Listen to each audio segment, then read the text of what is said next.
All right, let's get to developing news in Enfield this morning. Police were back at the home of a young girl who was found dead, and they were there last night. Yeah, investigators trying to figure out exactly what happened a month ago. Your reporter Taylor Knight is live at the police station with an update on their investigation this morning. Well, police confirmed that they executed a search warrant at that home on Elm Street yesterday. Police are no longer there this morning, but their investigation is far from over.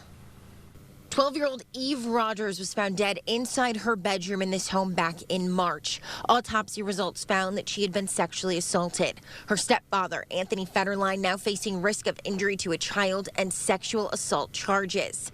This is what it looked like at 176 Elm Street yesterday. Investigators from the State Police Major Crimes Unit were seen going in and out of that home. The chief medical examiner is still determining how Eve died. Police say it could be weeks before they get any answers. Federline pled not guilty to the 2 charges against him in court on Monday. He has not been charged in connection to his stepdaughter's death. Police say that they are still investigating that. Your reporter in Enfield, Taylor Knight, Channel 3 Eyewitness News.